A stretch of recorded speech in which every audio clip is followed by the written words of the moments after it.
Cuando quieran pueden comenzar, doctor Pachila y doctora Lovelos. Muy bien, buenas tardes a todos y a todas. Bienvenidos al Instituto de Derecho y Salud. Y de alguna manera, bueno, es bueno compartir con ustedes este sistema de talleres en el cual queremos que todos participen y nos traigan sus inquietudes y a partir de ahí desarrollarlos. Más allá de que, bueno, con la doctora Lovelos vamos a ir viendo todo lo previo a lo que es las presentaciones de estos, de la primera temática que abordamos, que son los amparos en salud. Así que bueno, le voy a pasar la palabra a la doctora Lovelos, que hoy nos va a hacer una presentación.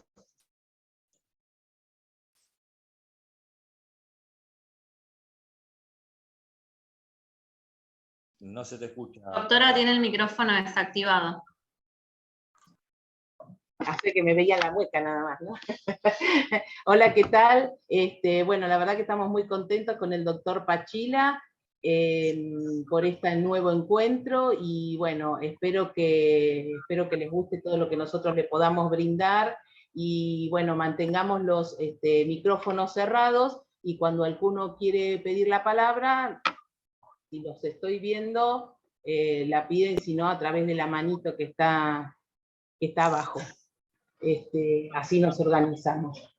Lo que vamos a empezar nosotros es como un video que es largo, pero no lo vamos a ver todo, sino que quiero que vean una partecita, porque como veníamos diciéndole con el doctor Pachila, un poco era la idea de ver, que ustedes lo ven a través quizás también de sus clientes, qué es lo que hay detrás del ámbito de salud, no solamente por el tema de la presentación de los amparos, ¿no? Y cómo un poquito la historia muy escueta, ¿no? Pero contada en un video que después si quieren se los paso, si lo quieren ver todo, que se llama la insubordinación de los privilegiados.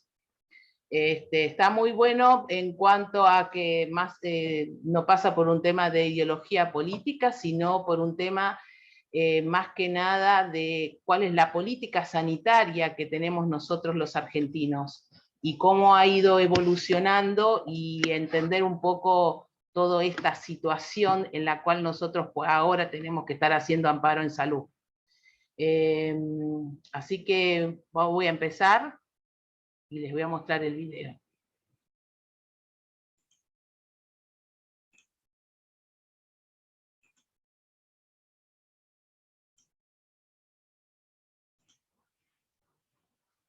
¿Lo ven todos? Sí, doctora. Perfecto.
Doctora, ¿nos está escuchando? El audio no está funcionando bien. Le pedimos por favor si puede detener la compartición de pantalla.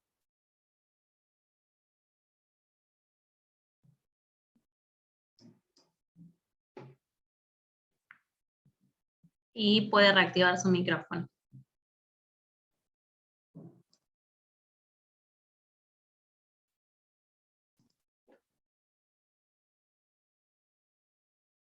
Doctora, ¿nos escucha?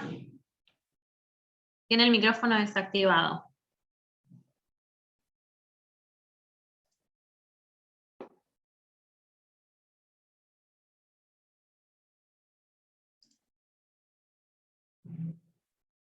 Doctora, tiene el micrófono desactivado.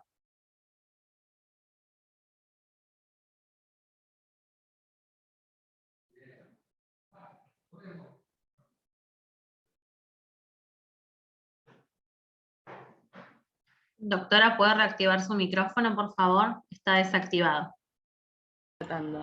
Ahí está. Perfecto. El audio del video no se llegó a escuchar en forma correcta. La mayoría de los asistentes no lo pudieron entender. Si quiere, podemos compartir el video para todos los que quieran tenerlo, no hay problema.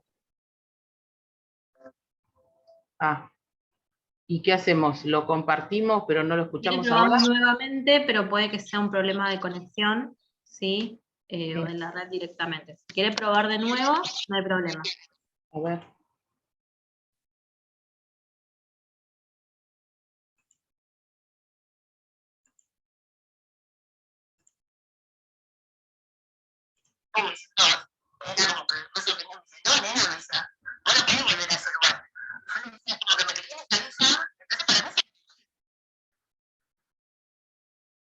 Ahora se escucha.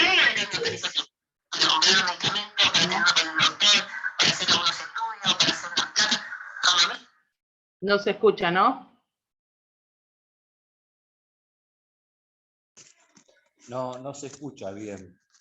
Lo que podríamos hacer es posteriormente pasárselo para que lo puedan ver. Y vos que lo viste completo... bueno, yo más o menos se los digo, les digo más o menos de qué se trata. Una síntesis y por el video, ¿sí? Sí.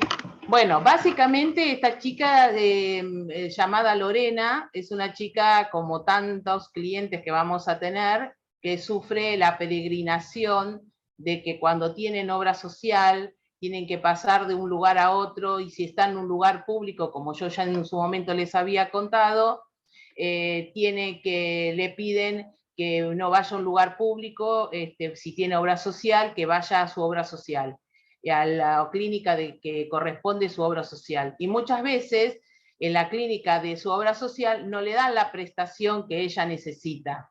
También les había contado en una oportunidad que en las otras clases habíamos hablado de que justamente al ser los hospitales de autogestión, los hospitales públicos de la provincia, ellos pueden declarar su obra social y a través de un sistema que se llama SAMO, Sistema de Atención Médica Obligatoria, se pueden cobrar de ahí el hospital para recaudar dinero para no solamente de ese dinero que recauda a través de las obras sociales, el hospital le puede permitir crecer, porque una parte se destina justamente al pago de los insumos. Eso es lo que básicamente quería ilustrar a través de este video, pero que está bueno que lo puedan llegar a ver, porque muestra lo que siente el paciente cuando pasa por toda esta peregrinación. Es más de uno de ustedes también como pacientes, como usuarios del sistema de salud, por ahí le ha llegado a pasar una situación de esa naturaleza. Y después estaba bueno porque el video lo que hace es una muestra de cómo fue el sistema de salud, cómo fue creciendo y cómo se fue armando. No sé si algunos tuvieron la oportunidad de escuchar al doctor Cuello, era el doctor de la Asociación de Magistrados, en la Asociación de Magistrados, que dio justamente toda una introducción respecto de lo que era el sistema de salud. pero bueno, para aquellos que no lo pudieron llegar a ver, es interesante que ustedes sepan cómo fue la historia, de dónde empezó a surgir el derecho a la salud, y dónde empezaron a, digamos, generarse un montón de problemas dentro del sistema. Y otra de las cosas que habla el video es el negociado, por decirlo de alguna forma, de los medicamentos, que el costo de un medicamento termina siendo ínfimo con relación a lo que realmente cobran por dicha medicación, y que termina siendo un sistema donde a los pacientes, en realidad, a estas empresas les conviene tenernos más como pacientes, como enfermos, que realizar una verdadera prevención de la salud. Entonces, se hace una descripción detallada de cómo va surgiendo, dentro de cómo va evolucionando toda esta situación, y que genera un desmedro para todos aquellos que realmente necesitamos de dicha atención. Está muy bueno, la verdad que el video está bastante descriptivo, y es lo que realmente pasa detrás de todo lo que nosotros peleamos y pedimos por nuestros clientes. Un poco lo que nosotros ahora queríamos hablar es de unos sistemas que a veces por ahí algunos desconocemos, y hace que después, cuando realicemos nuestras peticiones, no lo hagamos de la forma más acertada posible. Y es justamente porque tenemos que diferenciar algunas cosas que son importantes dentro de las prestaciones médicas. Hablamos por un lado de un sistema público estatal, después hablamos de un sistema mixto y de un sistema privado de salud. Cuando hablamos del sistema de salud público en general, nos referimos a los hospitales provinciales, los hospitales municipales y los hospitales nacionales. Por ejemplo, el Posadas es un hospital nacional, el provincial tenemos el hospital de Aedo, el hospital Bocalandro, el hospital de Rodríguez. Todos esos son hospitales provinciales que dependen del Ministerio de Salud de la provincia de Buenos Aires. Y después está, por ejemplo, el Posadas, como le decía, si bien está dentro de la provincia de Buenos Aires, depende del Ministerio de Salud de la Nación.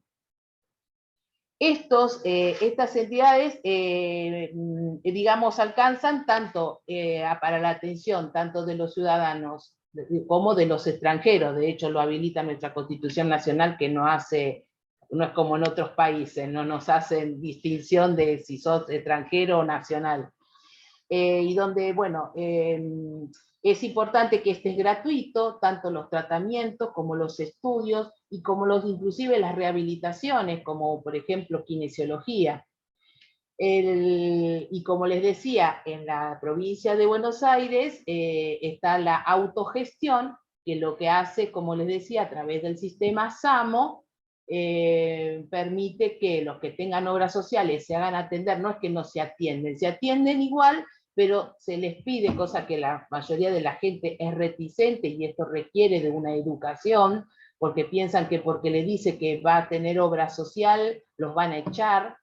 En el caso de Lorena era medio como que sí, que lo echaban, entre comillas, decir, no, si tenés obra social, anda a atenderte a tu lugar que tiene la obra social. No te atiendas acá porque es para la gente que no tiene ninguna obra social. Pero lo que no se dan cuenta es de que si realmente funciona bien el sistema de atención médica organizada, que es el SAMO, lo que va a permitir es que se pueda recuperar esos gastos que hizo el hospital público. Después tenemos otro que es el sistema mixto. El sistema mixto es el de las obras sociales, de los sindicales o personal jerárquico o de dirección, que está controlado por el Estado. Tenemos el caso de IOMA, que la mayoría de los que trabajamos en la provincia de Buenos Aires tenemos IOMA, y después está también tenemos otras obras sociales, que lo interesante, por ejemplo, también tenemos PAMI, Todas estas tienen un sistema mixto porque están controlados por el Estado. Y por último, tenemos el sistema de salud totalmente privado, que es el otorgado por la medicina prepaga. Lo que básicamente tenemos que tener en cuenta es que este sistema privado que surgió fue por lo siguiente, porque en su momento estaban las obras sociales de todos los sindicatos, ellos, digamos, es como hacer una vaquita de todos aquellos que trabajan en el mismo rubro para crear su obra social, y con esa obra social pagaban las prestaciones. Pero resulta que aparece la posibilidad, la gente empezó a quejarse, menos los que pertenecemos a IOMA, todos los demás empezaron a quejar y decir, no, yo quiero elegir mi propia obra social, mi prepaga, mi sistema de salud y ver cuál es el que más me conviene y no. Entonces, a raíz de eso es que aparecen estas prepagas que no son obras sociales, y en el cual empezaron siendo justamente surgieron por las falencias que por ahí brindaba o los sistemas públicos o los sistemas mixtos a través de las obras sociales, ¿no? Estas medicina prepaga fueron donde empezaron a crear clínicas o grupos económicos que justamente se dedican a todo lo que es el tema del área de salud. Y entonces, ¿qué pasa acá? Acá pasa un tema, y que ya hay una relación contractual entre el prestador y el paciente. Entonces, hay como un contrato, por decirlo de alguna forma, de adhesión. Claro que esto, digamos, fue, entonces, ¿qué pasa? Las prepagas te daban, según pertenecías a este modelo, te brindan tanta prestación. Perteneces a un modelo un poco, pagabas un poquito más y te daban otras posibilidades de otra prestación o descuentos a esas prestaciones. Y esto terminó desmadrándose y siendo un negociado imparable, porque el contrato de adhesión hacía que el propio usuario, el propio consumidor, el paciente, termine limitándose en cuáles son las prestaciones que le corresponden y cuáles no. Entonces, es por eso, pero todo esto, digamos, llevó a una evolución tal que dejamos que el sistema ha ido evolucionando de tal manera que empezaron a determinarse a través de leyes la PMO, la famosa PMO, que es la prestación médica obligatoria. Y bueno, esto se hicieron a través de una ley, que es la 26682, pero ¿qué pasa? La jurisprudencia es la que termina, en cierta forma, y no debería ser así, pero termina en cierta forma la jurisprudencia legislando y dejando de lado ese contrato de adhesión que nosotros tenemos hacia, digamos, la aplicación de la PMO, la terminamos dejando de aplicar. ¿Por qué? Porque había necesidades en las cuales, si no las cumplía, no las cubre la prepaga, debería terminar cumpliendo el Estado.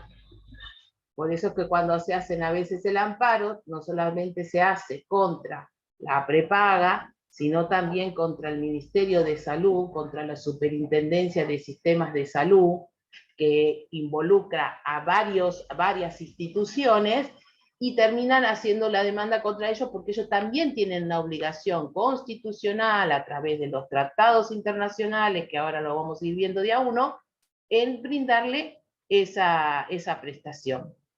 Y como yo les venía diciendo la otra vez, hay un tema puntual, y es que desde el punto de vista, lo que es el amparo en salud en sí, debería tener un sistema administrativo, un sistema de administración mucho más expeditivo y no tanta burocracia, que desde el punto de vista de la jurisprudencia, algunos jueces no te piden cosas irrisorias como, por ejemplo, vos necesitas una medicación para hace 3 meses atrás y te piden que le presentes un rechazo conformado de la obra social que diga que no te lo quiso dar. Ninguna obra social ni ninguna prepaga, salvo que lo enganché justo con una mail que diga por el momento no puede, es raro. Generalmente lo que hacen es hacer peregrinar a la gente yendo de un lado para otro, pidiendo la medicación de forma oral, que mañana que te atiende el director, el paciente que no entiende nada dice, wow, me va a atender el director, wow, me va a atender el de la superintendencia de riesgo. Sí, todo bárbaro, pero todo en forma oral. Y cuando vos esa petición después la querés presentar de una manera escrita, explicándole al juez todas las peripecias que pasó, como el caso de Lorena y de todos nuestros clientes, termina quedando en la nada, porque no hay prueba de nada, porque ellos no escriben. Otra de las cosas que nosotros me gustaría, digamos, un poco plantearles, antes de hablar estrictamente de lo que es el recurso, digamos, el recurso en sí, es bueno, ya habíamos hablado sobre el derecho a la salud, dijimos que es un estado completo. Les comento de nuevo, hacemos un pequeño recopilado porque en la clase anterior por ahí no hubo muchísima gente y se habló un poco más profundo sobre este tema, y es importante que lo tengamos en claro antes de empezar con lo propiamente dicho, que es el amparo en cuanto a su estructura y en cuanto a sus competencias. Entonces por eso les doy va rápido, pero básicamente lo que, bueno, sabemos que el estado, que la salud es un estado completo de bienestar físico, mental y social, y no solamente la ausencia de afecciones y enfermedades. Esto es importante que nosotros lo tengamos en cuenta porque sabemos que es un derecho humano, inherente a la dignidad humana, y que constituye un derecho que el Estado debe proteger. Hay un fallo muy interesante que me gustaría, que se los voy a pasar también, que es el de la Asociación de Bengalensis y otros contra el Ministerio de Salud y Acción Social del Estado Nacional sobre amparo. Y es importante por el dictamen que hace, que ya les digo, es importante que nosotros al leer los fallos saquemos extractos de cosas que realmente nos van a servir para poder iniciar una acción. Habla justamente, por ejemplo, en este dictamen, el procurador dice que la vida de los individuos y su protección, en especial el derecho a la salud, constituyen un bien fundamental en sí mismo y a su vez resulta imprescindible para el ejercicio de la autonomía personal. Artículo 19 de la Constitución Nacional. Y el derecho a la vida, más que un derecho no enumerado en los términos del artículo 33 de la Constitución, es un derecho implícito, ya que el ejercicio de los derechos reconocidos expresamente requiere necesariamente de él. Vemos, por ejemplo, un voto que también me pareció interesante, dice, el voto de O'Connor, que dice que esta Corte desde sus inicios entendió que el Estado Nacional está obligado a proteger a la salud pública, pues el derecho a la salud está comprendido dentro del derecho a la vida, que es el primer derecho natural de la persona humana preexistente a toda legislación positiva, que obviamente resulta reconocido y garantizado por la Constitución Nacional. Como verán, estos y muchísimos fallos más, que ya los vamos a ir a empezar a darles el link para que lo puedan ver en el Google, se van a dar cuenta que apunta fundamentalmente a la protección del paciente, no solamente desde el punto de vista de la prestación, sino también de que el Estado, tanto el Estado como las prepagas, las obras sociales, los laboratorios, todos en definitiva tienen que tener una función y garantizar lo fundamental que es el derecho a la salud, el derecho a la vida. ¿Hay algún antecedente jurisprudencial sobre la inconstitucionalidad de la prohibición? Sí, tengo jurisprudencia sobre ese tema. Alejandra, acá hay una compañera, por si no ven el chat, que dice que si hay algún antecedente jurisprudencial sobre la inconstitucionalidad de la prohibición de derivar aportes de IOMA. Sí, sí tengo sobre eso. Igualmente, más allá de que bueno, está dentro de la temática de salud, no dentro de lo que vendríamos a reclamar en los amparos. En los amparos de salud que vamos a reclamar por la salud de nuestros clientes. Y en cambio ahí ya iríamos por una cuestión donde si derivan o no derivan, esa cuestión nunca la van a terminar fundamentando en un amparo. Digo, para que no se confundan con respecto a esta jurisprudencia. No tiene nada que ver, sí. Igual creo que hay muchos, pero en realidad hasta ahora no he visto ninguno, digamos, que lo haya derivado de los aportes de IOMA a otra obra social. Medio que como que estamos presos de esa obra social los que la tenemos. Intervení para que no prestara confusión. Sí, perfecto, exacto, no es para presentar un amparo, eso es verdad. Bueno, como les venía diciendo, que el tema de crear el PMO, que es el que determinó cuáles son las prestaciones, cuáles son los tratamientos y cuáles son los medicamentos que hay en un listado deben aplicarse, las obras, vemos que esto fue algo nocivo. Si bien por un lado ayudó a que las prepagas y las obras sociales no hicieran lo que quisieran, yo en las clases pasadas les había hablado de lo que era la prestación primaria, la secundaria y la terciaria, y cuáles eran las obligaciones que tenía el Estado conforme a cada una de ellas.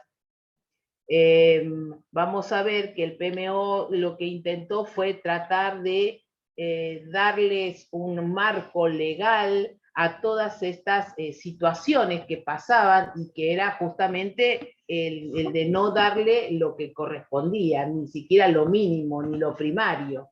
Por ejemplo, antes ir a un ginecólogo era algo especial, no era algo que realmente fuera considerado para prevención. Era si vos estabas enfermo y bueno, ibas al ginecólogo por algo puntual, con una derivación previa del médico clínico que dijera que tenía o presumía una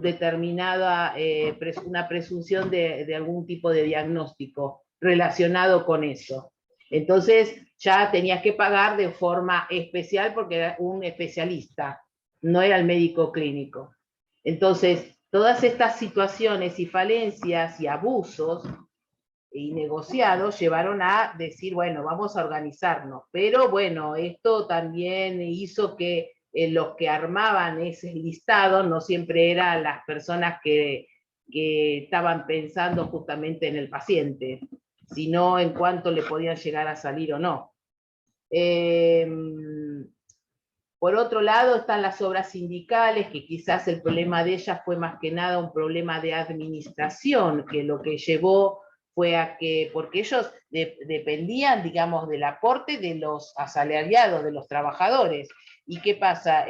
Al tener una mayor cantidad de afiliados, lo que hacía era tener una posibilidad de tener una mayor cantidad de gente que pudiera pagar para aquellos que lo necesitaban. La gente, al empezar a decidir cuál es la medicina prepaga y a cambiar la obra social por una medicina prepaga acorde a sus necesidades, ¿qué fue lo que generó? Generó que ese ingreso que llegaba a las obras sociales se redujera muchísimo. Pero también es cierto que, bueno, fue por un tema de que no lo supieron administrar en su momento. Y es así que en el año 96 nace ese programa médico obligatorio del que estábamos hablando.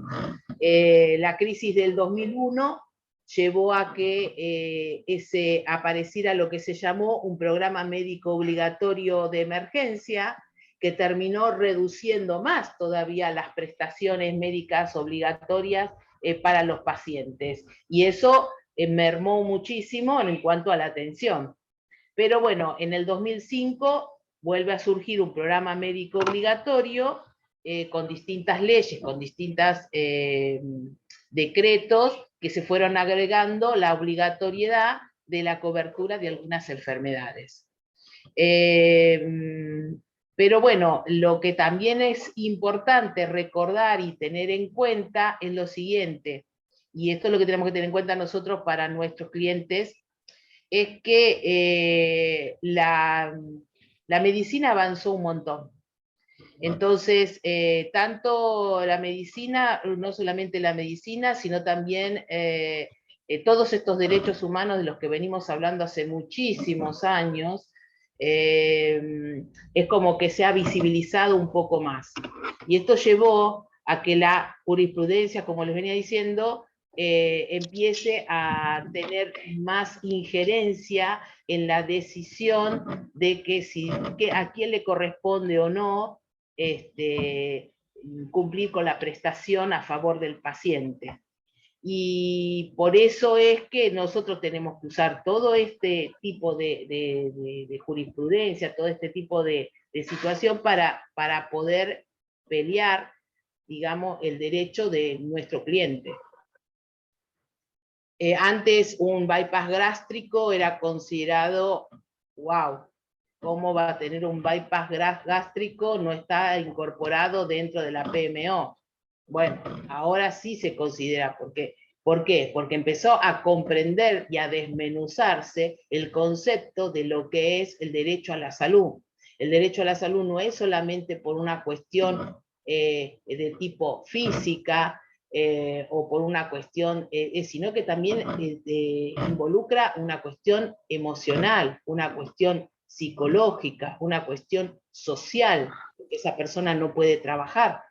Entonces, de pronto, tener un bypass gástrico ha llegado al hospital, llegamos a ver un montón de casos en el hospital, donde las obras sociales los rechazaban y no querían cubrir los bypass, y era gente que era jefe de familia y que a raíz de distintos problemas hormonales y de otros tipos llegó a tener 200, 300 kilos, requirió obviamente que querían hacerse el bypass gástrico, no lo dejaban, las obras sociales no lo permitían, y al principio el hospital público hacía oídos sordos a la obra social, lo terminaban atendiendo de forma gratuita. Hubo épocas que tampoco lo permitía, porque eran considerados, no, un bypass gástrico, no sé, es para los ricos, es para la gente que puede pagar esa cirugía. Eso fue evolucionando, por suerte, y empezó a darse cuenta que realmente terminamos haciendo un amparo, pero después eso salió todo bien, y ahora es considerado como moneda corriente, tanto en un hospital público como en una obra social. Por ahí en una obra social la tenés que pelear un poquito más, pero eso se aceptó. Entonces es como que determinadas prestaciones, y eso también es una cosa que lo tienen que tener en cuenta, lo que antes era considerado como algo que, wow, ¿cómo va a tener esa prestación? Ahora es considerado como algo importante, algo que es necesario y que se puede hacer. ¿Se entiende? Estas cosas es importante que lo tengan en cuenta. Antes una rehabilitación por haber tenido un yeso durante 40 días era algo impensado. Andar a hacer a tu casa, hacer determinados ejercicios y ya está. Si podés caminar, fíjate. Ahora no, ahora hay toda una rehabilitación, por lo menos de 10 sesiones, donde hay obras sociales que no las cubren y te dicen, no, te podemos cubrir 5 porque el PMO no es lo que determina. El PMO es la prestación mínima que le tienen que dar a un paciente, no es digamos, una regla taxativa y que de eso no te podés salir. Quiero que eso lo entiendan, porque en el momento de cuando uno tiene que pedir algo, tiene que tener en cuenta eso.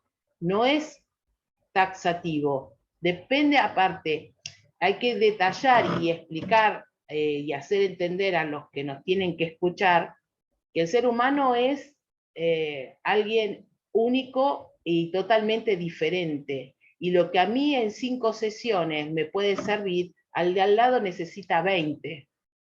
Porque el ser humano no es y es lo que un poco se busca tanto desde la medicina como también desde la parte, que lo que se busca es que el ser humano no es un pedazo de cabeza, un pedazo de hígado, un pedazo de corazón. El paciente es único, es uno, y tener en cuenta cuál es lo que lo rodea a nivel social, cuál es lo que lo rodea a nivel, digamos, psicológicamente, y qué es lo que necesita la persona como paciente, ese paciente. Bueno, uno de los temas que nosotros vamos, que con el doctor Pachila vamos a pedirle también que participe la gente del Instituto de Discapacidad, porque es un tema candente, un tema muy específico, que justamente que tiene su propia ley, y que estaría bueno que gente que se dedica, la gente del instituto que está dedicado a eso, podría hablar un poquito sobre ese tema. No sé, vos, Pachila, ¿querés adelantar algo? Sí, lo que voy a adelantar es que, bueno, la idea del instituto, más allá de que tenga el formato de talleres, no es que solamente hablemos nosotros, sino que más de uno a lo mejor está preparando, va a preparar, o quiere tener idea cómo preparar lo que es un amparo en salud, tenga idea de todo lo que está mencionando la doctora. Entre eso, hacerlo transversal. ¿Qué significa eso? Que intervengan otros institutos para que de alguna manera entre todos aportemos. El principio es la preparación y llevar adelante lo que es el amparo específicamente de salud. Ahora, específicamente, tratar de que se entienda cuáles son las bases de esta preparación. Ahora, como lo mencionaba la doctora, más detalladamente, cuáles son, de alguna manera, las diferentes soportes de salud que tenemos en la República Argentina. Eso por un lado. ¿Por qué es importante entender eso?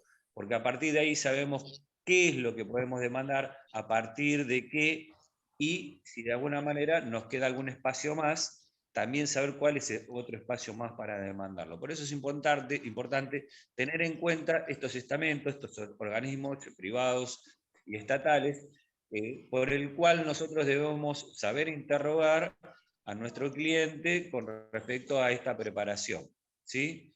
Y con el instituto, valga el retroceso en lo que estaba hablando, el Instituto de Discapacidad, estuve hablando con el doctor Pisano, que es quien está a cargo, para que de alguna manera nos aporte una de las cuestiones que más se está llevando adelante con respecto a las personas que tienen discapacidad, es con respecto a los diferentes tipos de obras sociales, prepagas y todo lo demás, que no dan cumplimiento a lo que se habían comprometido o como mínimo a lo que dice el programa médico obligatorio. Entonces, es bueno esa participación para que ustedes sepan cuáles son las falencias, cómo de alguna manera sobrellevarlas y cómo llevarlas adelante.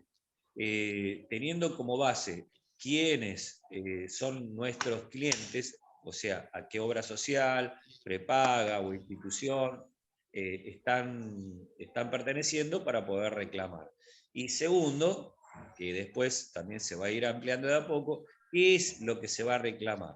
Una cosa es un artefacto ortopédico, otra cosa es una intervención urgente, otra cosa es una intervención inmediata, otra cosa es un tratamiento oncológico de larga data, un tratamiento oncológico que debe ser en forma inmediata, los diferentes tipos de medicamentos, tratamientos y intervenciones quirúrgicas. Todos tienen un modo, todas tienen una forma y todas tienen de alguna manera un profesional que es el que debe sostener el fundamento de lo que nosotros vamos a presentar a este amparo con la respectiva medida cautelar, porque tengan en cuenta que los amparos no se resuelven en el momento, porque lo que estamos pidiendo en el amparo es nada más, nada menos que el derecho constitucional de salud. En cambio, en la medida cautelar le estamos diciendo que hay que resolver algo en forma inmediata, más allá del derecho constitucional que se está violando, aunque nosotros decimos que se está violando. Por eso es más que importante todo lo previo que hacemos ante la presentación. Y por eso también la importancia de la intervención de los diferentes institutos, llámese en general el Instituto de Derecho Civil, como así también el que lleva adelante el doctor Pisano, el Instituto de Discapacidad. Así que bueno, seguramente que en la próxima reunión lo tengamos presente al doctor Pisano, y también nos va a dar un refresh de todo lo que sucede dentro de ese instituto y cuáles son las mayores inquietudes que ellos están charlando y trabajando dentro de ese instituto. Así que bueno, ahí te vuelvo a dar la palabra. Bueno, una de las cosas, como para no dejarlos ahí en stand-by, les puedo decir que la ley de discapacidad, la 24901, es la ley de discapacidad. Y lo que básicamente dice esta ley, habla justamente, hay una resolución 428 del año 99, que tienen, dice, las prestaciones básicas que tiene una persona con discapacidad son la terapia ocupacional, kinesiología, fisioterapia, psicología, fonoaudiología, psicopedagogía, entre otras, donde es importante que esto lo sepan, igual vuelvo a repetir, ya sé de eso, se lo van a explicar nuestros colegas en la próxima, pero como para que tengan más o menos una idea de que la ley de discapacidad es específica y que por otra parte le dan prestaciones no solamente de lo que necesita, sino medicina preventiva, prestaciones educativas, el tema del problema de los traslados,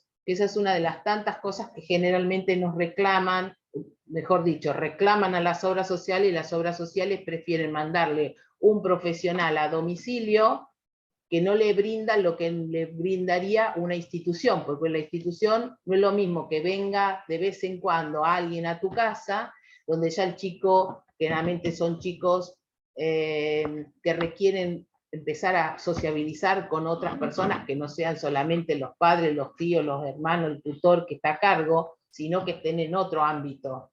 Y eso también es enriquecedor y es algo que no se tiene en cuenta. Dice, no, bueno, no puede caminar, te mando el terapista ocupacional, sí, pero no es lo mismo. No es lo mismo. Yo siempre digo, el chico busca chico. O sea, la gente con discapacidad también comparten cosas que no lo comparten con los padres, con las personas que están a cargo. Entonces es bueno también esa situación que uno a veces no la pelea o dice, bueno, está bien, pero por lo menos le mandó, sí, pero no es lo mismo. Te lo pueden decir, cualquier profesional te va a decir que no es lo mismo ese tipo de prestación. Y bueno, tienen infinidad está muy detallada en la ley, justamente todo este tema de la discapacidad. Y también es importante que tengamos en cuenta a la hora de cuando nosotros entrevistamos, como decía Alberto, hay algo que es re importante y no me voy a cansar de repetírselo todas las veces que nos veamos, el tema del interrogatorio inicial. La gente porque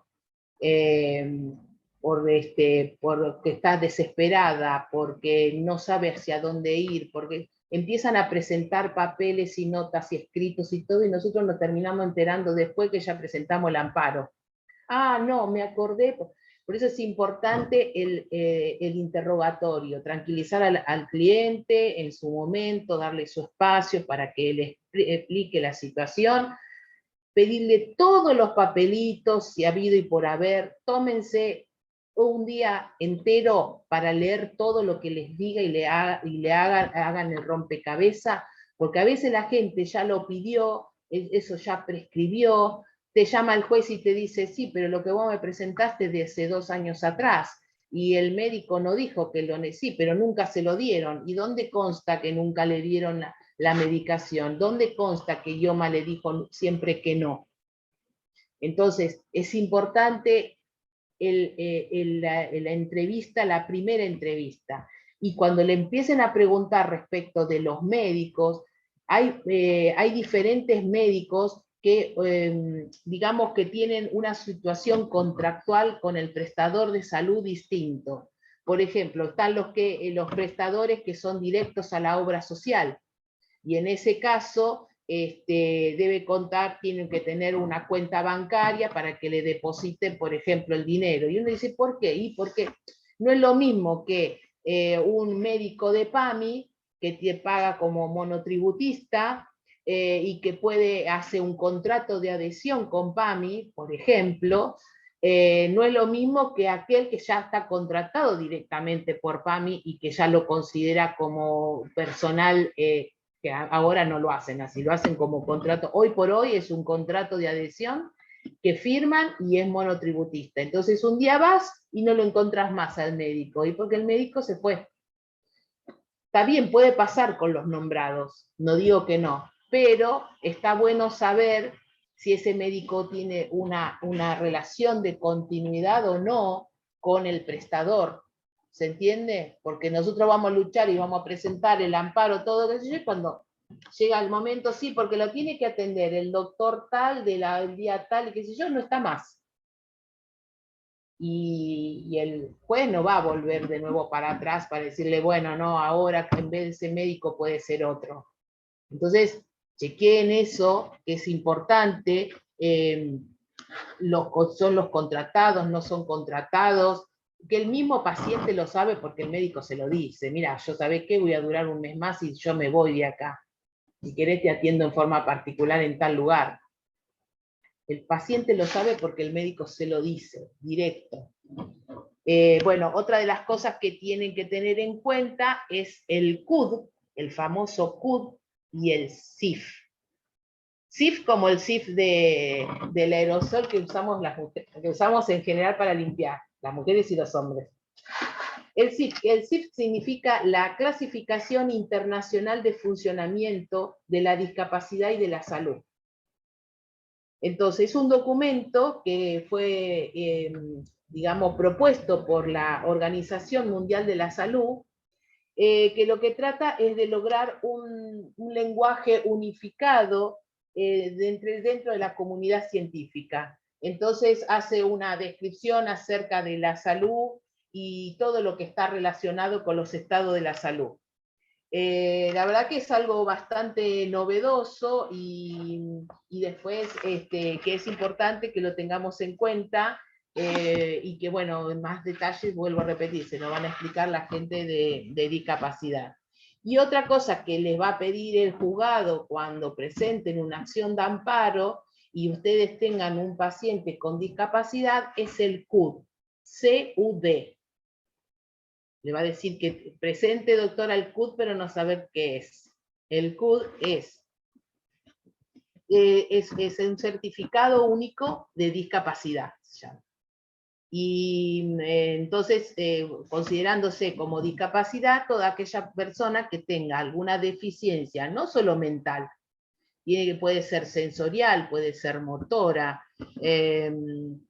puede ser intelectual, y que no puede participar en las mismas condiciones que dentro de la sociedad.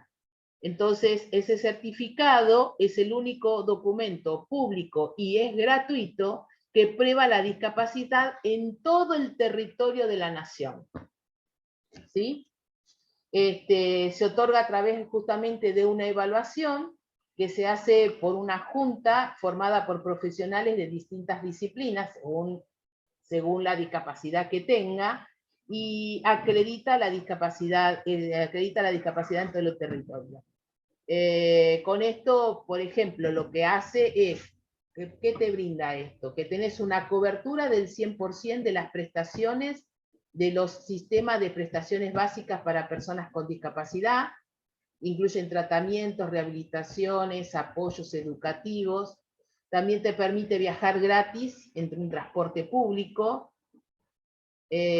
También es un símbolo internacional que se utiliza para poder estacionar libremente, libre tránsito y estacionamiento. Ahora vamos todos a sacarnos, a sacarnos el curso.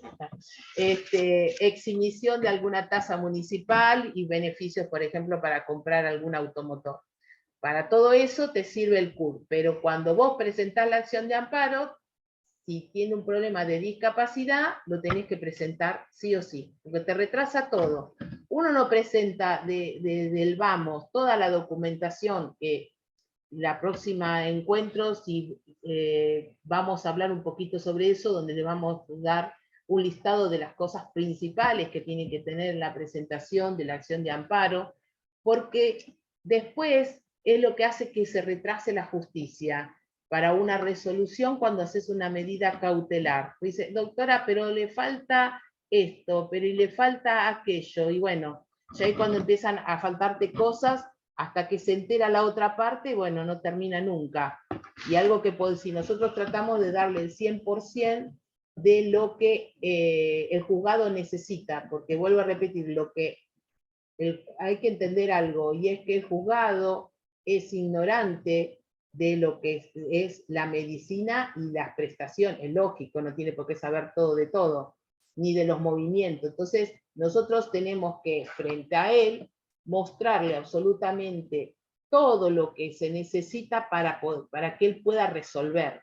Porque si él no tiene los elementos, va a estar dando vueltas y ese amparo no va a salir nunca. Pero bueno, un poco la responsabilidad de nosotros, que le tenemos que brindar todo.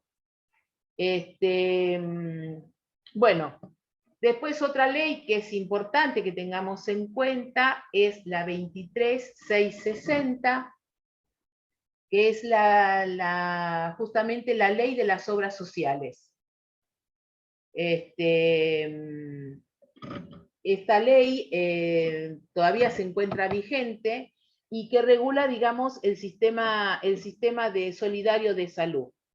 Tiene distintos tipos de obras sociales y cada una de ellas va a tener sus deberes como también tiene sus derechos. Están las obras sociales sindicales, los institutos de administración mixta, que acuérdense que eran privados con control del Estado. Las obras sociales de la administración central del Estado Nacional y sus organismos autárquicos y descentralizados. Las obras sociales de las empresas y sociedades del Estado, las de dirección y de asociaciones de profesionales empresarios, las de que hay, por ejemplo, cuando hay un convenio con empresas privadas o públicas. Esto es importante que ustedes lo puedan tener a mano para cuando les pregunte, cuando venga el cliente y ustedes sepan cuál es la ley que regula el ejercicio de esa obra social. Y todas aquellas que se encuentren encuadradas, digamos, dentro de esta ley. Quedan obligatoriamente incluidos en calidad de beneficiarios de esa ley los trabajadores, bueno, que presten relación de dependencia, sea en el ámbito privado o en el público, los jubilados y los pensionados, los beneficiarios y las prestaciones no contributivas nacionales, dos grupos de familia, no solamente el que trabaja, sino también el grupo familiar, o las personas que convivan. Y porque el cliente no siempre es el que es el titular de la obra social, generalmente son por los hijos, por los padres que los tienen a cargo. Entonces hay que tener en cuenta eso. Y después, el que generalmente a veces tiene también problemas son los monotributistas, que a veces optan por medicinas prepagas y después el día que se quieren jubilar les dicen que no. El CUD, perdón, estoy contestando una pregunta, así me da respiro. Dice, y sí, el juzgado te lo pide. El juzgado te pide justamente el CUD, me preguntan si es condición sine qua non la presentación del CUD. Y sí, te lo piden, siempre te lo piden. No sé a vos, Pachila, qué experiencia tenés con eso, pero a mí por lo menos en todos los amparos siempre me los pidieron. Repetilo por si alguno no lo escuchó para que presten atención.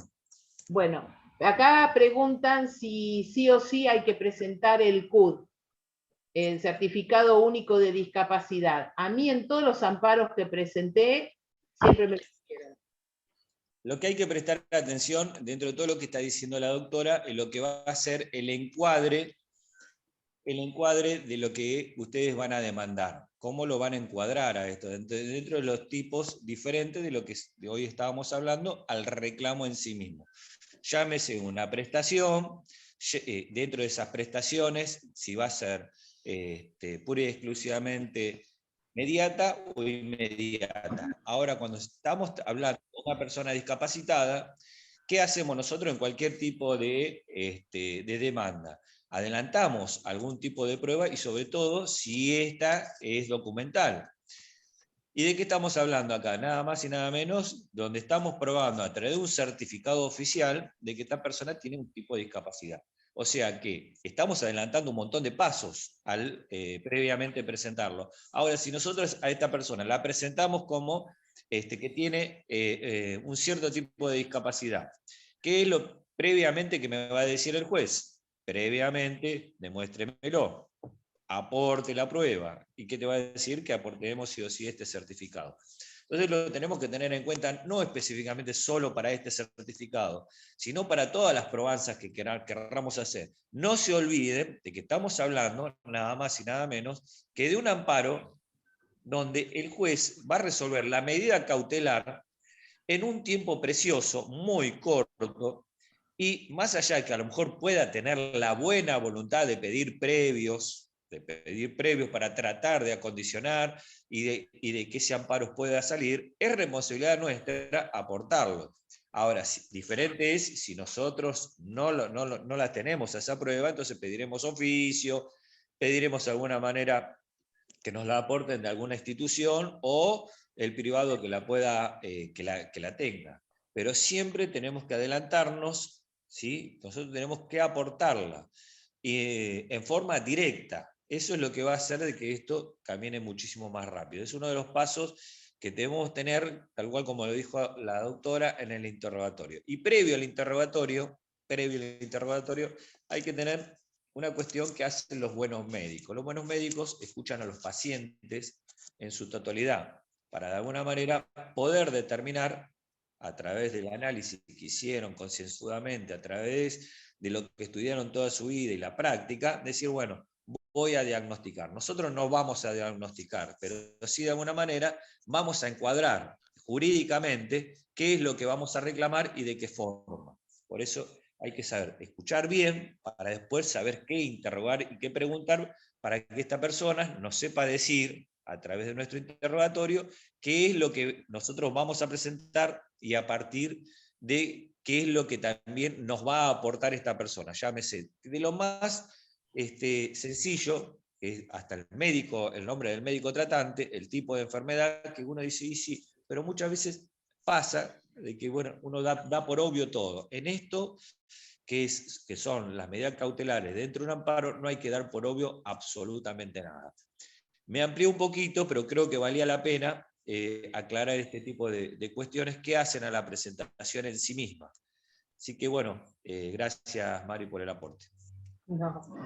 Entonces, bueno, queda claro que a mí, por lo menos, no sé qué experiencias tendrán ustedes con relación al CUD, pero a mí en todos los amparos que presenté, con casos de discapacidad, ¿no? Me lo solicitaban.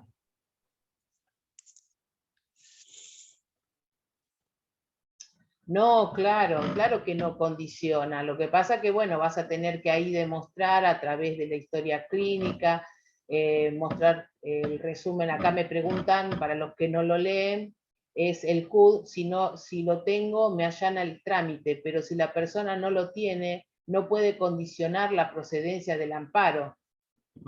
No es que la condiciona, es lo que justamente estuvo hablando recién el doctor Pachila y lo que justamente estaba hablando yo.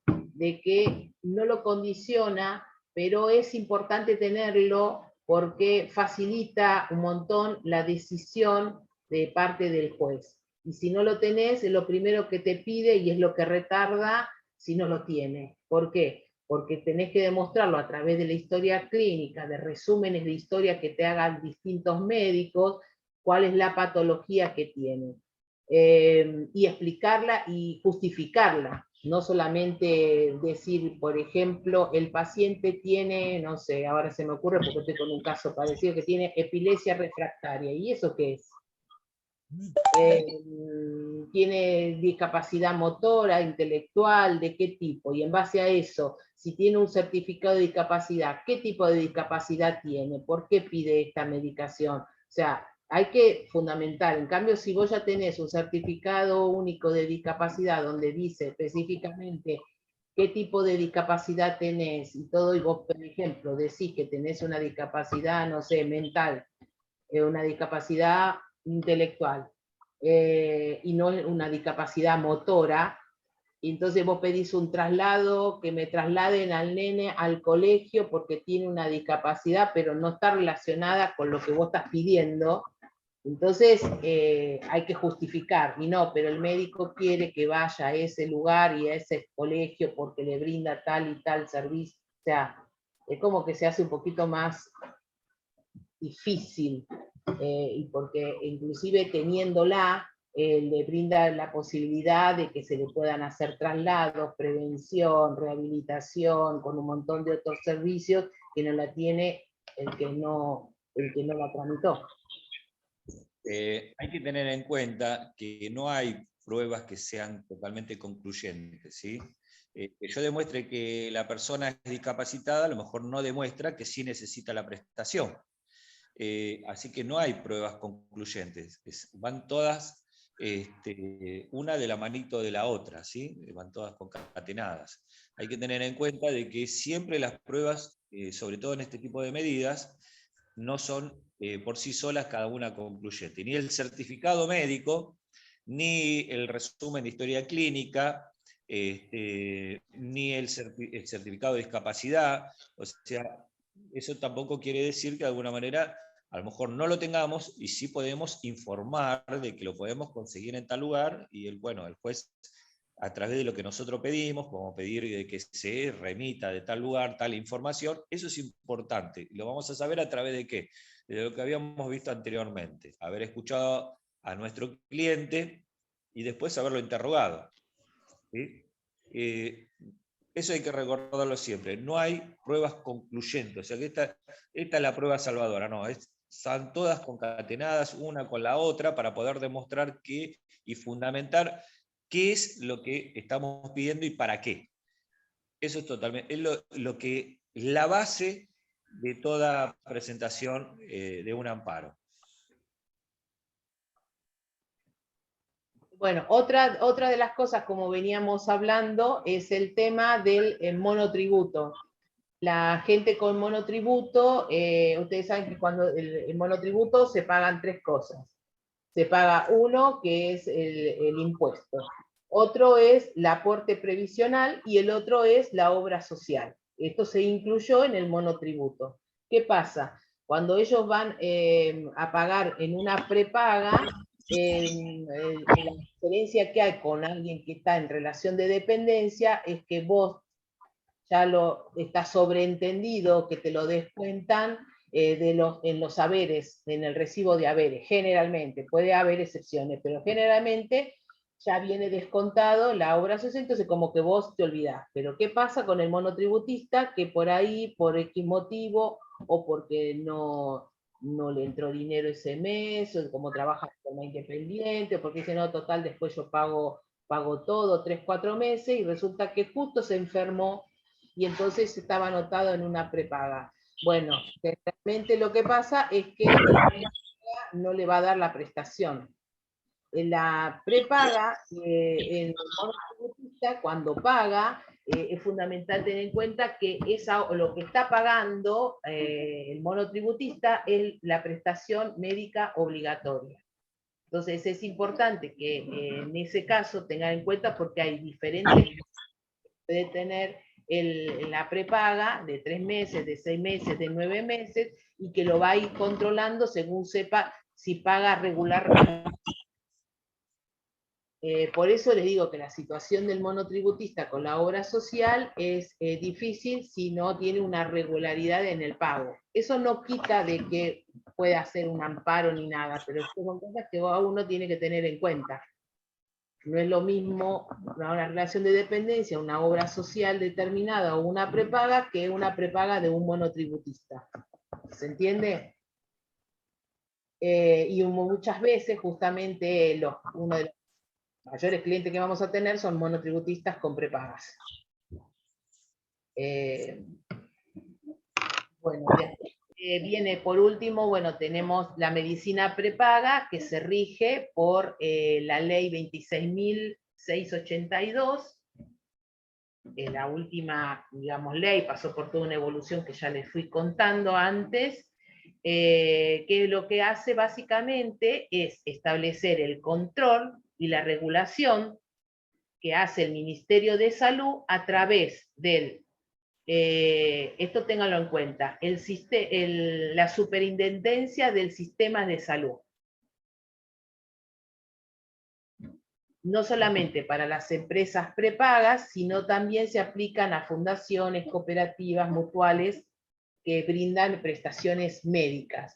Esto es importante tenerlo en cuenta porque cuando nosotros realizamos las primeras cartas documento intimando a una prepaga a que dé cumplimiento a una determinada prestación, el sistema, una de las cosas que nosotros le hacemos, digamos, le deslizamos en su última parte, es que le vamos a iniciar una denuncia a la Superintendencia del Sistema de Salud. Entonces, bueno, para que sepan de qué es, de qué se trata.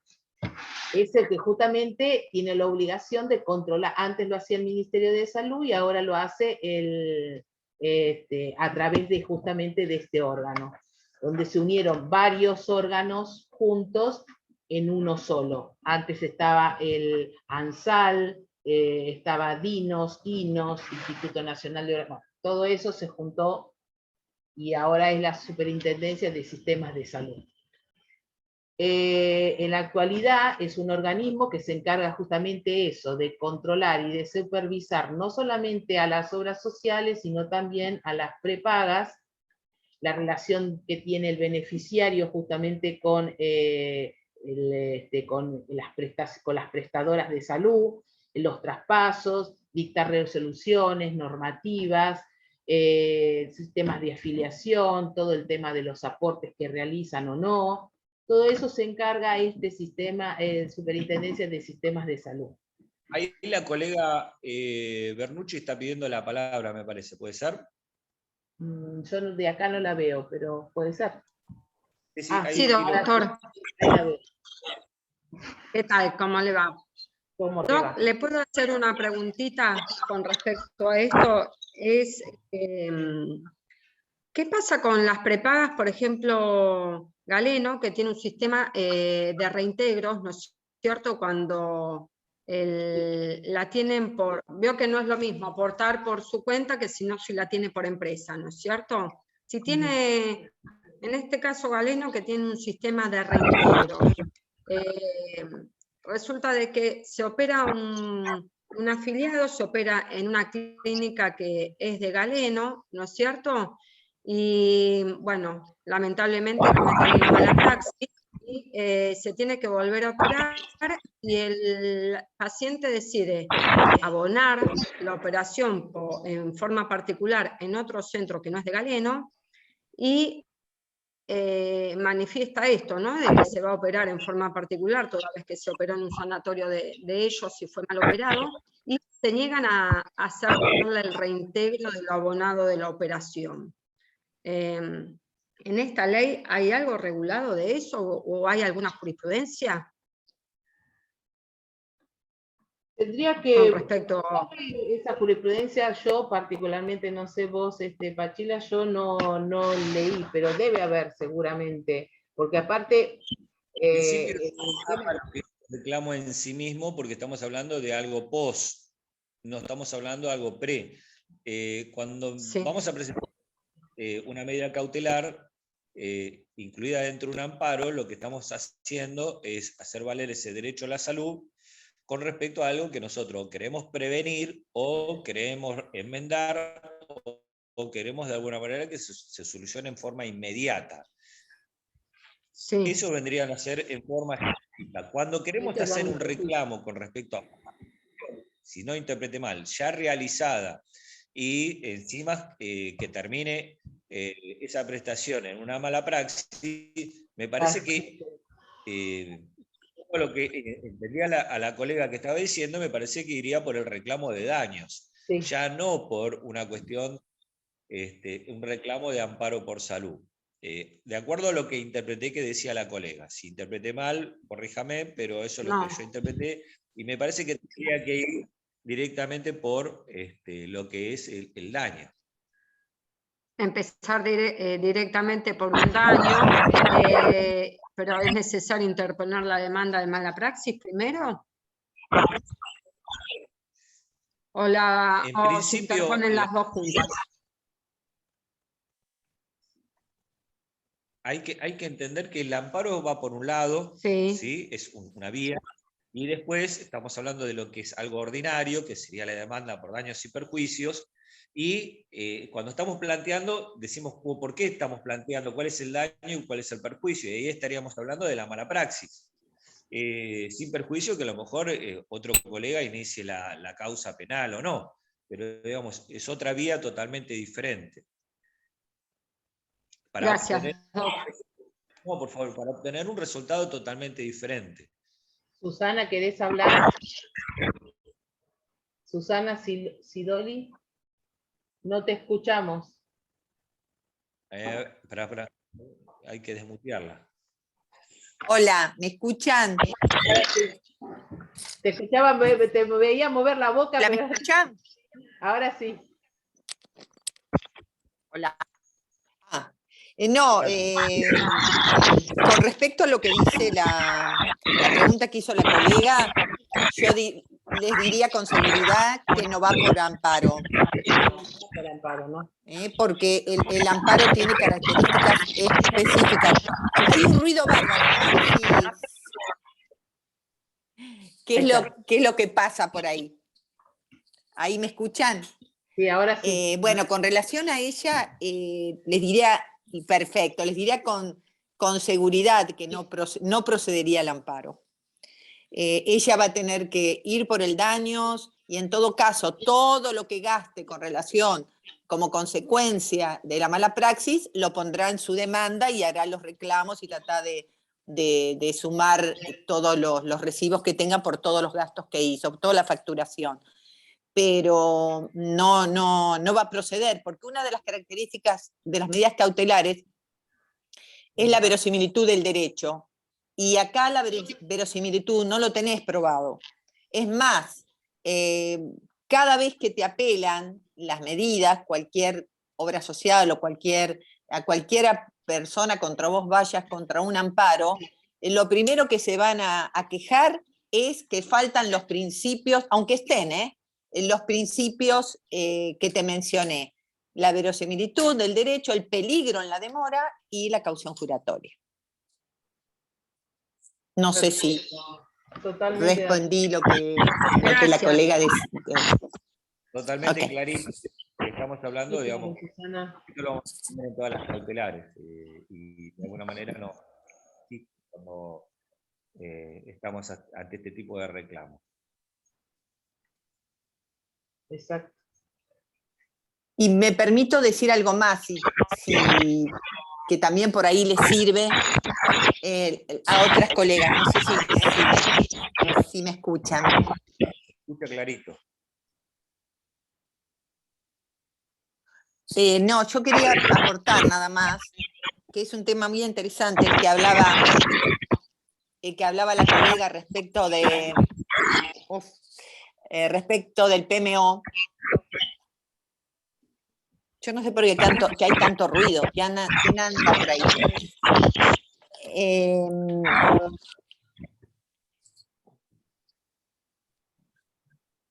No, yo quería comentarles respecto de este tema tan interesante, respecto del PMO que refería la colega. Yo creo que no hay que tenerle, que cuando uno hace un amparo, que es por todo. El PMO es lo básico, es lo mínimo, pero no es taxativo.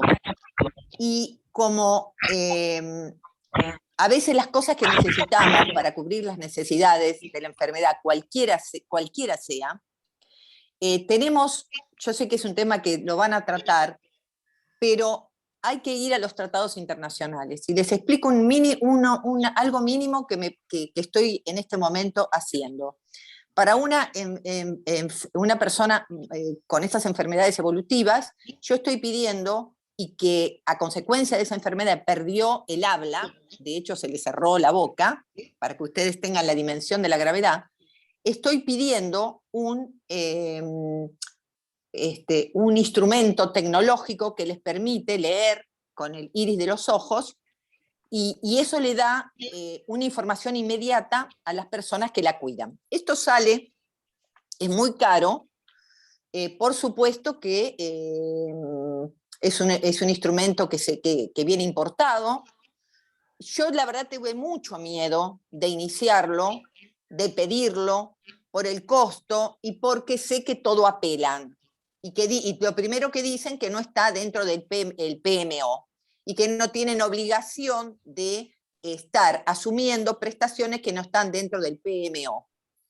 Bueno, les comento que sí apelaron, que sí me han dicho de todo, pero a las 24 horas que notifiqué la sentencia me llamó la obra social y ya hicieron el reintegro. Y es muy costoso. Así que no se desanimen e inicien los amparos por más límites que ponga este PMO. Tal cual. Tal cual. Es así. Gracias. Usen los tratados, usen los tratados. Si viene... y una cosita más y termino. Hay ellos dicen que los instrumentos que son... Eso es la obra social que me pone todo este ruido. No, te hago un pequeño aporte. Ellos dicen que no tienen por qué hacerse cargo de la... Susana, fíjate que estás tocando con el pelo el micrófono. Sí, decime. Por eso te toca el pelo el micrófono, por eso te hace ruido. No, mira. Puede ser, mira. Soy anti-tecnología. No, pero esa no soy yo, mira. No, están todos los micrófonos apagados. Excepto el mío ahora. Entonces, ¿qué debo ser yo? Disculpen. Me voy a quedar quietita, no, les decía...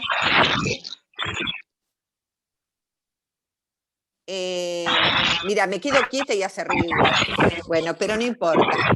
Es lo último que digo. ¿Ahí me escuchan si saco el micrófono? Sí, se escucha. Perfecto.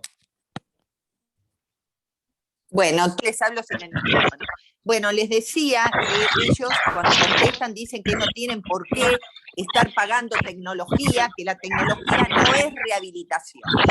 Mirá qué punto, que la tecnología no es rehabilitación.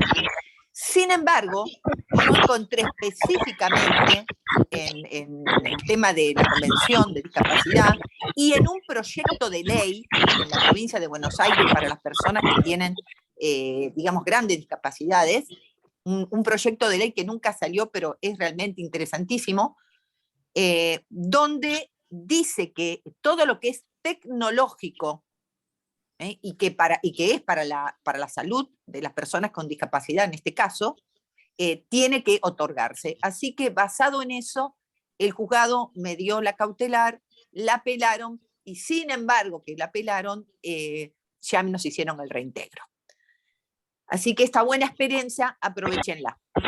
Voy a sostener lo que vos decís, un ejemplo extremo y cuasi irónico, donde doy el ejemplo, no yo, sino voy a través del caso, una persona con cáncer terminal ¿merece o no merece los cuidados paliativos? Cuando el médico le dice, mire, me quedan una semana de vida, ¿realmente merece o no merece los cuidados paliativos? Entonces, tenemos que ver esa unidad que es nada más y nada menos que un ser humano, que hasta el último día de su vida tiene que tener calidad en la misma. Y eso es lo que de alguna manera está diciendo la Constitución Nacional, por eso un recurso de amparo, que tiene que velar la salud. La salud es integral, no es pura y exclusivamente algo ocasional que nos enferma o que de alguna manera nos produce que tengamos que tener una intervención urgente. La integralidad, y eso es lo que tenemos. Si nosotros no lo entendemos, no lo sabemos de alguna manera transmitir posteriormente, en lo que vamos a fundamentar y a contarle al juzgado donde lo vamos a presentar, y eso es lo que nosotros tenemos que incorporar. Esa integralidad de la salud no está, como decía la doctora, lo explicaba hoy más temprano, no somos un hígado, un estómago, un ovario, un testículo, un cerebro, no, somos algo integral. Somos todo un cuerpo humano, uno solo. Y eso es lo que de alguna manera nos tenemos que incorporar porque culturalmente nosotros, querramos o no, arrastramos costumbres culturales donde creemos que vamos al médico para, y en realidad vamos al especialista porque el cuerpo no le llevamos el hígado y le decimos revise el hígado, o vamos nos sacamos los ojos y le decimos, bueno, a ver cómo ando de la vista, no, vamos con todo el cuerpo entero. Y es como de alguna manera tenemos que entender el derecho de la salud en su integridad. Bueno, di ese ejemplo que es un tanto extremo para que se pudiera entender y apoyar lo que decía la doctora. Gracias.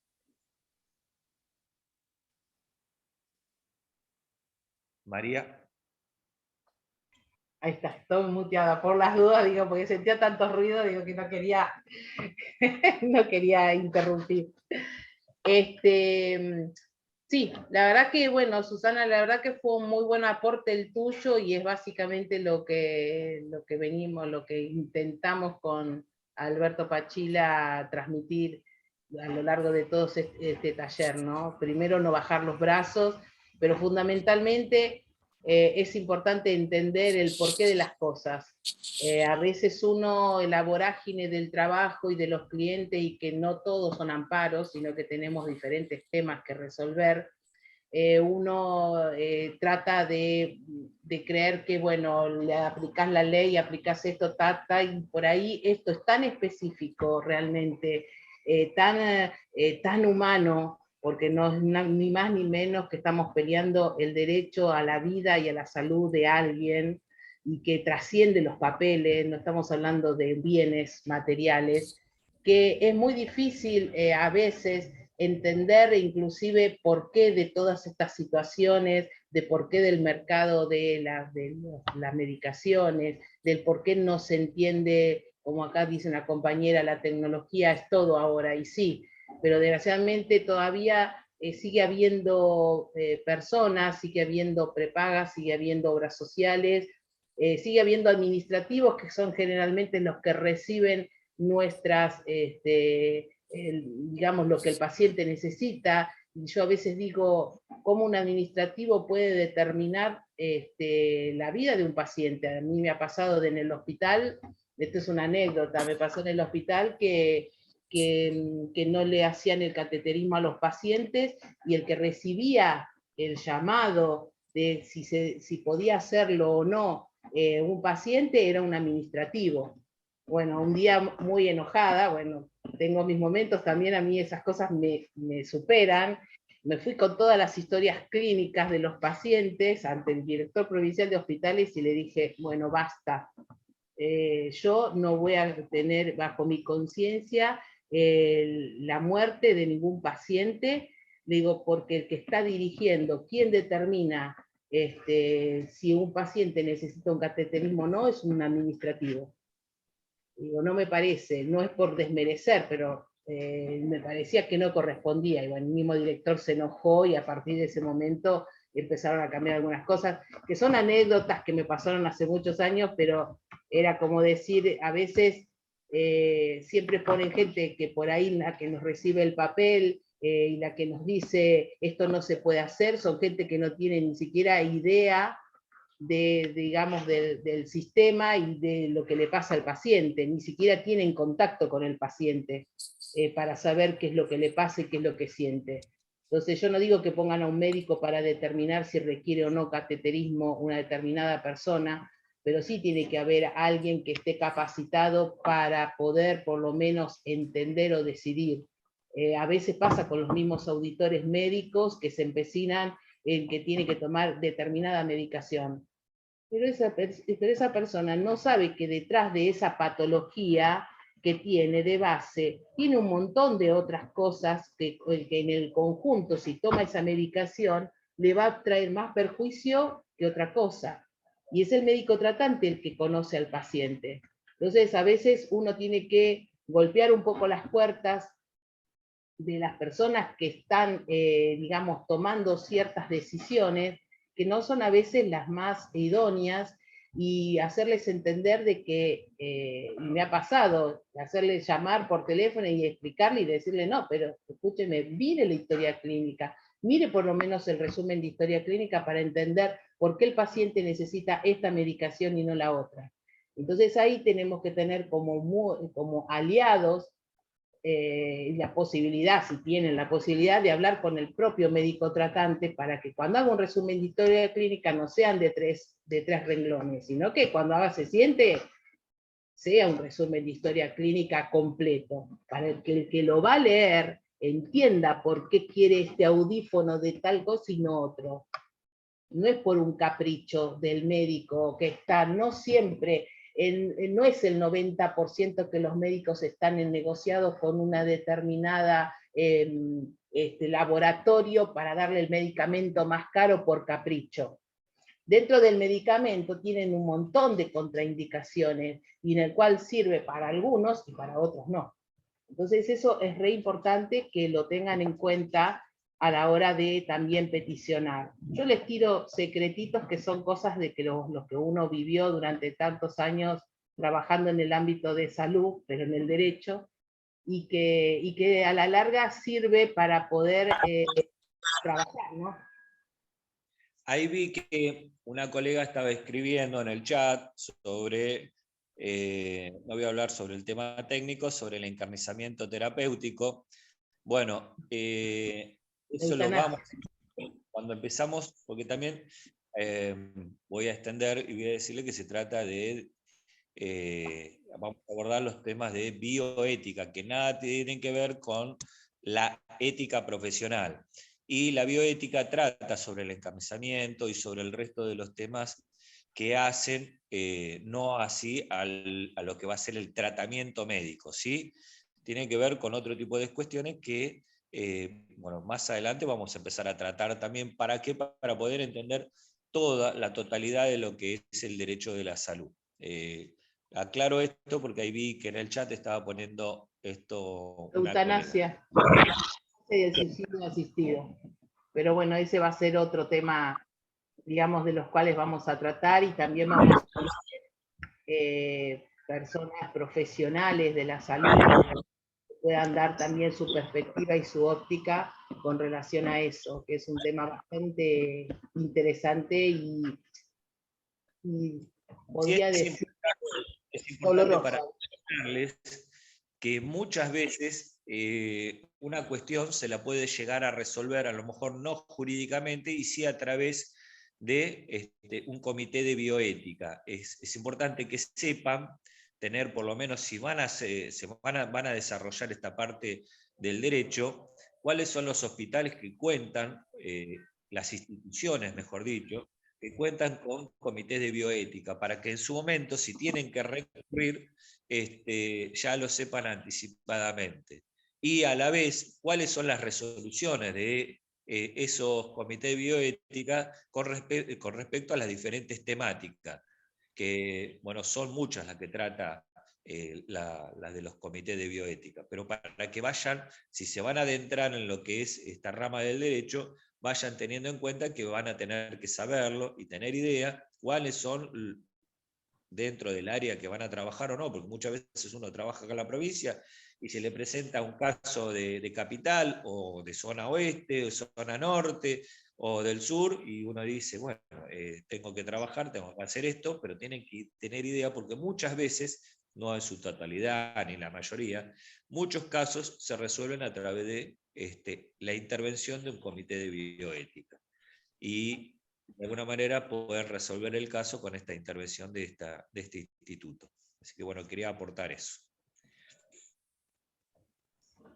Tuvimos la suerte, tanto en el hospital donde intervino como yo, de ser armadores de comité de bioética. Y es muy interesante porque está conformado por diferentes profesionales de la salud, inclusive gente de la comunidad que rodea el hospital, porque a veces el que está ensimismado o metido en el problema, con un paciente, por ahí el vecino, el señor de familia que vive alrededor del hospital, le da otra óptica o tiene otra visión de las cosas que a veces uno no las tiene. Entonces está bueno que esté conformado por distintas personas, digamos, dentro de la comunidad, por decirlo así, hospitalaria. Así que sí es interesante, pero bueno, va a ser otro tema. Son tantos temas lo que tiene el ámbito de salud que uno puede tomar varios, ¿no? Pero bueno, un poco la idea es esto, que ayornarlos, y otra cosa que me comprometo a hacerles es un cuadrito muy interesante que en su momento yo había armado con las diferentes leyes que hay, porque tanto las provincias como la Ciudad Autónoma de Buenos Aires tiene su propia ley con relación al amparo. Y entonces está bueno, les voy a facilitar un machete mío, que es un cuadrito donde habla justamente de los plazos, del juez, de la procedencia de la acción de amparo, de cómo el proceso, tanto en nacional, en la provincia de Buenos Aires, como en la Ciudad Autónoma de Buenos Aires. Así lo tienen, digamos, se los voy a pasar por el grupo, que aquellos que no estén dentro del mismo, si quieren les pasamos el teléfono nuestro, así lo incorporamos al grupo del Instituto de Derecho a Salud, porque hay algunos colegas que no están incorporados en el grupo, y yo ahí les voy pasando. Esto es estuvimos una hora y pico escuchándonos, así que es una forma como por lo menos para, y les voy pasando el teléfono, así nos escriben, y vamos un poco pasándoles toda esta documentación. También lo que pensábamos con el doctor Pachila de hacer un drive donde vamos poniendo jurisprudencia, y aquellos colegas que tengan cosas importantes, como por ejemplo la doctora Susana Sidoli, que tuvo la oportunidad de participar en algo que es importante en cuanto a que sienta jurisprudencia, lo que nos contó, bueno, también poder compartirlo en este drive, que lo vamos a dividir por temas como para que sea más fácil para irlo buscando, ¿sí? Y me comprometo con este cuadrito de las diferentes leyes, y no nos aburro hablando de las leyes. Y otra cosa que les voy a dar también va a ser el link del YouTube, de lo que no pudimos ver, y que es una lástima porque lo quería charlar con ustedes, pero quizá lo podemos dejar para la próxima, o sea, que ustedes se comprometan a verlo y charlar la próxima clase, que sería clase, taller, que sería la insubordinación de los privilegiados, que sacando la parte política, digamos, pero la política sanitaria que se está intentando implementar ahora en la provincia de Buenos Aires, pero es un poco para entender la historia, de dónde vienen las cosas, que es importante para saber a dónde digamos, la competencia, hacia dónde nosotros tenemos que ir. Y por qué pasan eso. Acá les paso el teléfono.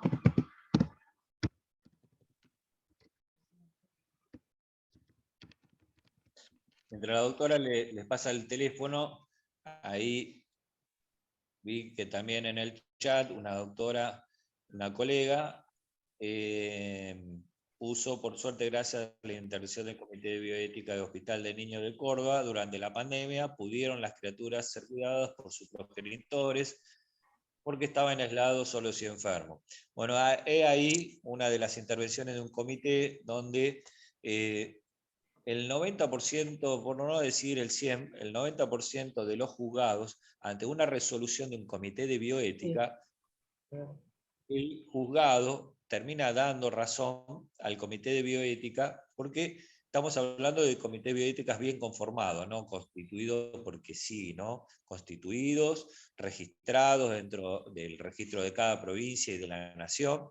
Y es muy difícil que un juzgado vaya contra eso, porque es una resolución de profesionales y no, con respecto, y aparte formados en bioética, y no solamente que hay formados y no formados en bioética, sino que hay bioeticistas, especialistas, que son los que van a dirigir al grupo para que esa resolución que vaya a sacar sea totalmente a derecho, más allá de lo que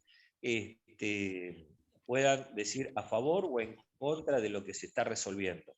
Y valga el ejemplo, que también se aplicó a diferentes tipos de nosocomios, llámese de salud mental, donde, bueno, las personas, estamos hablando de la época de pandemia, donde pone el ejemplo, donde estas personas necesitaban las visitas que estaban recibiendo, y en muchos, gracias a estas intervenciones, se pudieron poner pantallas, videollamadas, etcétera, para que pudieran, y también creo que en otros hospitales importantes también se tomó en cuenta ya la resolución del Comité de Bioética Central, que, si no me equivoco, fue la doctora, creo que es la presidenta del Comité de Bioética de La Matanza, y ahora creo que está en el Ministerio de Salud, estoy tratando de recordar el nombre, fue la que sacó esa resolución. Pero sigue siendo la presidenta del Comité de Bioética de La Matanza. La tenemos muy cercana. Estoy tratando de recordar el apellido, pero bueno, quería resaltar lo que había aportado nuevamente la colega. Firmenich se llama la bioeticista que preside el Comité de Bioética Central y también el Comité de Bioética de La Matanza.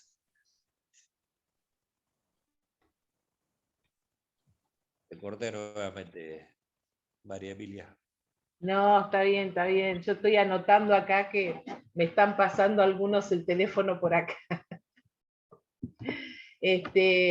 Bueno, vuelvo a repetir, un poco para ir un poco concluyendo, es importante que tengamos en cuenta las distintas leyes en las cuales nos regulan, la ley de amparo y la jurisprudencia, donde, vuelvo a repetir, les voy a mandar a través del grupo toda la jurisprudencia que tengamos, el drive, y bueno, los colegas que hayan tenido alguna experiencia interesante también lo puedan agregar al mismo. Por otro lado, también les quiero decir que bueno, que le voy a pasar eso que les había dicho, y que bueno, nos veríamos el próximo taller, vemos si podemos traer a las personas de discapacidad, ¿no, doctor Pachila? Para la próxima clase, y donde veríamos también el tema de las competencias, que es importante tener en cuenta. Colega, no alcancé a leer, que pedía si se lo podíamos pasar por mail. Si pasa el mail, seguramente, no sé si tendrá la capacidad para recibirlo, pero sí, no habrá problema. Sí, no me dan las manos acá nuestra, para anotar todos los nombres, si no yo les vuelvo, para los que no puedan ver el chat, les doy mi teléfono, 11 59 61 1209. 11 59 61 1209. Estoy anotando, pero no me dan porque son un montón.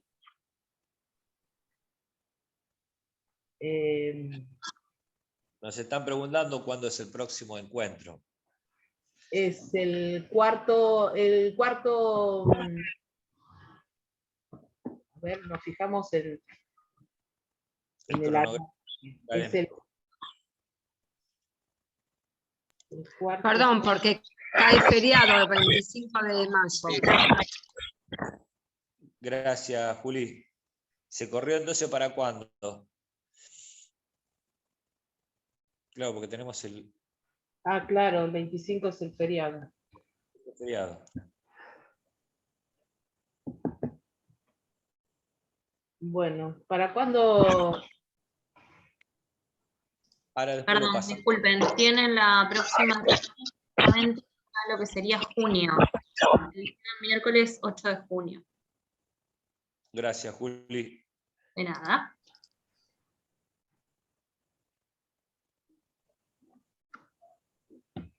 Bueno, entonces el próximo encuentro sería el 8 de junio.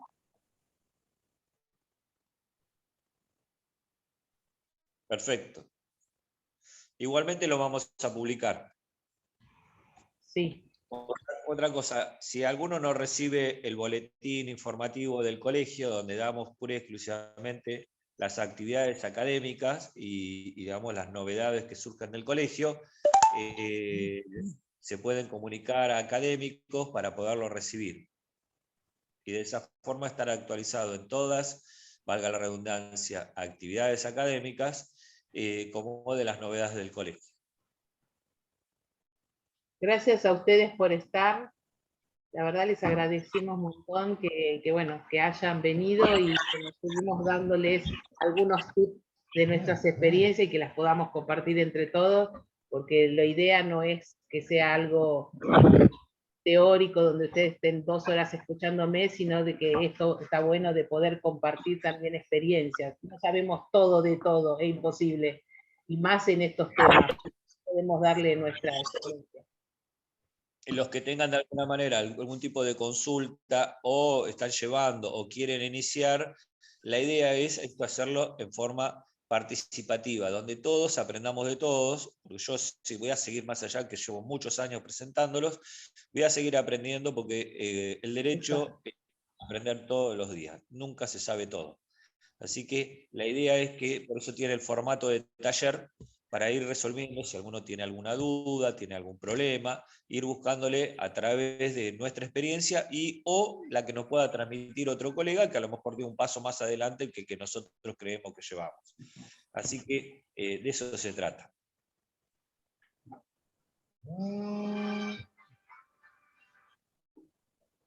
Bueno, muchas gracias. Nos despedimos. Estamos muy contentos de que hayan participado tanto. Gracias, hasta la próxima. Muchas gracias, hasta la próxima. Yo me quedo anotando los teléfonos. Son muchos. Muchas gracias, hasta la próxima. Realmente muy rico. Gracias, hasta la próxima. Gracias. Muchas Gracias. Chao. Chao, gracias. Gracias.